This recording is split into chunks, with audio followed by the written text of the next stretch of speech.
Hello everybody, I'd like to start today by asking you a question. Are electric vehicles really the answer to climate change? All of us here, including myself, have relied on the current transportation infrastructure to get us from point to point. Some of us even own this technology. We currently rely on this technology to supply our goods that we need and we demand. It comes to us in planes, trains, semi-trucks, and ships. We are also all aware of the implications that come with this.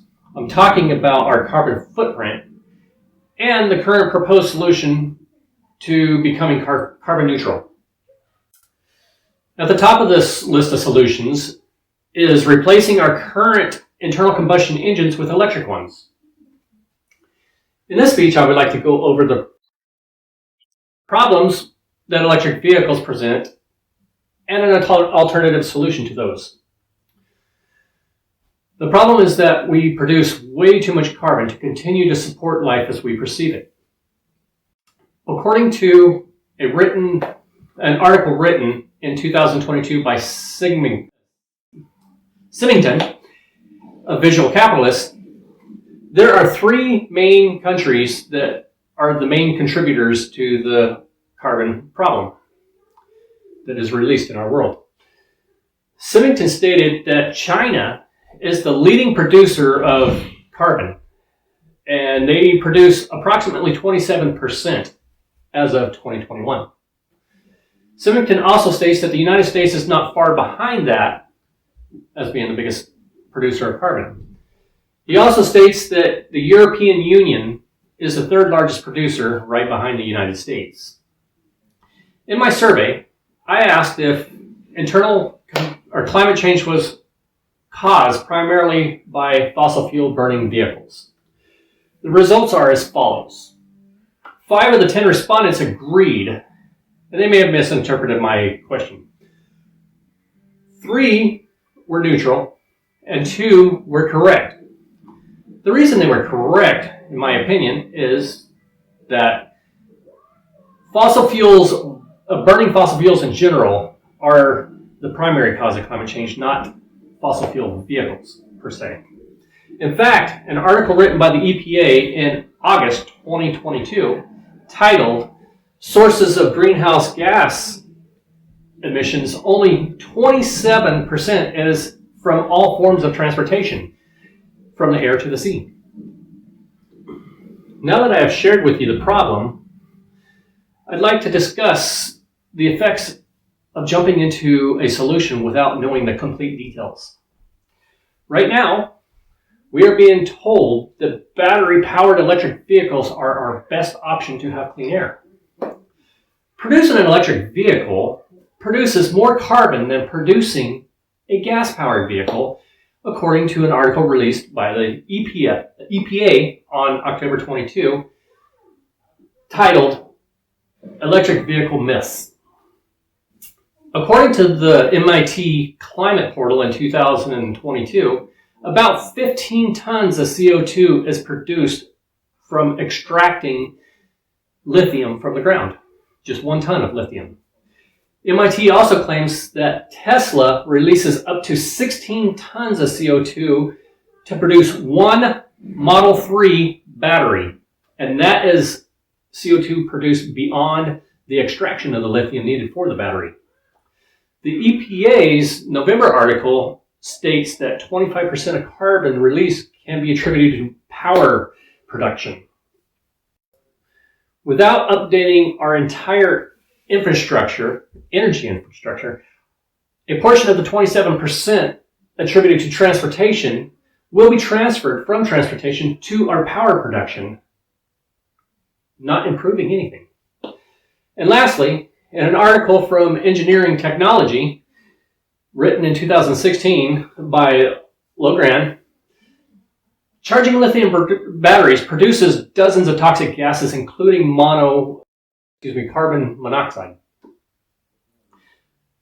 Now we know our current solution isn't a perfect alternative. Let's talk about some other possible solutions. There are several better alternatives to lithium-ion batteries available in the testing and development stages now. One in development stage right now is a diamond-encased nuclear waste battery. They are already testing them, the prototypes. They say that these batteries need no charging and they last over 50 years. Another alternative is solid-state batteries. They are a clean alternative. They're a cleaner alternative than the two above-mentioned batteries.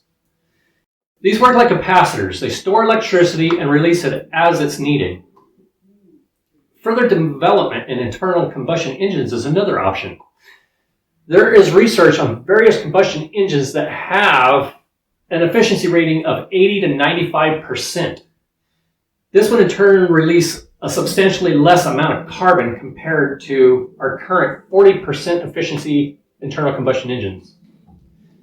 In my opinion, hydrogen-powered vehicles are the best alternative for a clean future. According to Transport Operator, hydrogen-powered internal combustion engines are already being successfully tested by various manufacturers throughout Europe. The EPA states that using this alternative will allow us to use our current infrastructure. Transport Operator also states hydrogen fuel cells or hydrogen fuel vehicles will continue the convenient fuel times of 5 minutes per 300 miles. And that is better than the current 20 minutes minimum for 300 miles on an electric. Hydrogen fuel cells are also electric vehicles. I built a hydrogen fuel cell RC with my kids. We added water, we plugged in the solar panel. The fuel cell separated the oxygen and hydrogen into several tanks. We disconnected the solar panel and the fuel cell became a battery.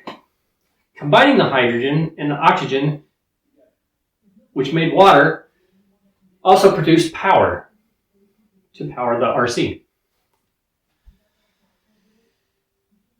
So in conclusion, we have beat our current transportation technology to death, without making any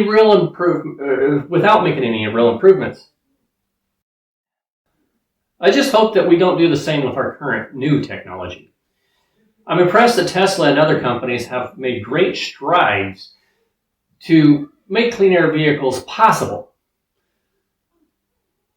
But I do hope that they don't just take this and run with the current technology and forget about the alternatives. We need to demand better. And I would like you to hold the companies accountable if they stifle the current research and development for future technology. So at the end of the day, our best defense against complacent companies is knowledge. Do your research and make well-informed decisions.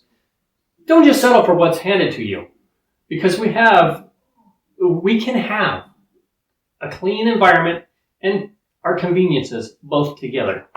Thank you for watching.